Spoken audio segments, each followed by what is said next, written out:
Just to start off with, being able to represent your country is the greatest honor.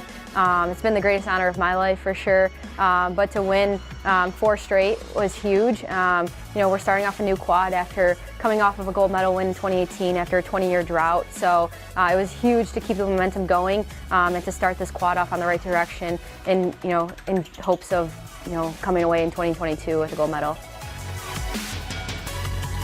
A lot of it has to do with starting of the development of our younger players. USA Hockey has definitely transitioned the way that they've developed young players, and I think it's impacted our program. And we were always chasing for a long time, and it finally feels like everyone's chasing us now, and it's a great feeling. It was always my dream to win a gold medal, and I didn't realize what my purpose was, or what the purpose of winning besides being on top was. And coming back home to the United States and seeing the impact winning a gold medal has had on other people, just to see how many young players, specifically girls, it has impacted is huge. So many people have picked up skates and have interest in hockey because of that win. I've been able to be out on the ice with the LA Lions and the Lady Ducks here in California, and I reported right back to Annie and Kayla. I said, there are so many girls playing hockey in California. I'm blown away. I never realized it. I was like, shame on me. There are so many girls, and I'm not surprised. I mean, we had 2 players in the Olympic cycle for our team. The growth is tremendous. Girls hockey is soaring out here in California, no pun intended, and it's awesome to see.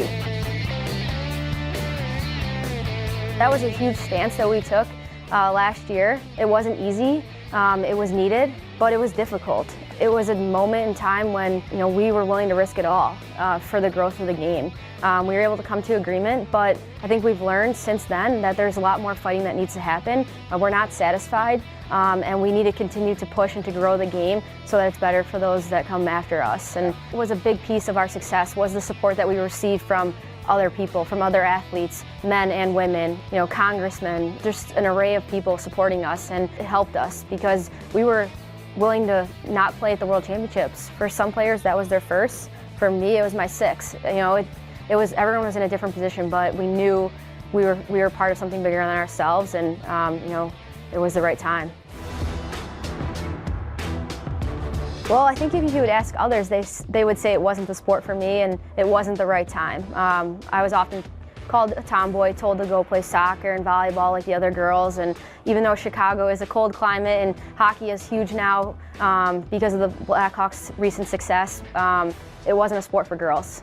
People didn't accept me for who I was, often got bullied in school for it, but I just loved it. I loved to go fast. I loved to be on the ice. I loved my best friends were always in the rink. And I started playing because of my older brother, and I just wanted to be like him. And my parents actually got me figure skates because that's what girls were doing over 20 years ago. And after a week in them, I cried and I said I want to be like him. I want to do what he does, and they got me hockey skates. And I obviously haven't looked back since.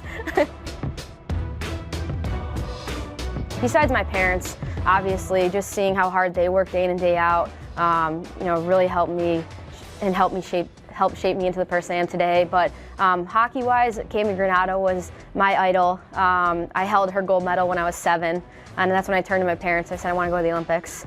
The first time I realized other girls play hockey, or what girls hockey is. And then being from Chicago, I always idolized Chris Chelios. He was a legend. He still is, and he was my favorite player growing up. I went to Cami Granato's camp when I was 6 and 7, and like I told you, I held her gold medal, and I remember that feeling as a little girl, being just so empowered to chase something I didn't know where it would take me. And so if I have any kind of power to be able to share that with others now, that's kind of why I started my hockey camp. And it's just so awesome. There were over 100 girls last summer. It was so much fun, and I just want to be accessible to the girls, whether it's them asking what my favorite food is to asking them how did I get on the Olympic team. It's just answering those questions, being there for them, and just being as much of a positive role model as I can be. It's the best team I've been on, has been the team of marriage, and we're each other's biggest fans in sport, but most importantly in life. And it's been awesome to be out here in the Orange County area. He's having a great time, and we're just happy to be together because it's been a while.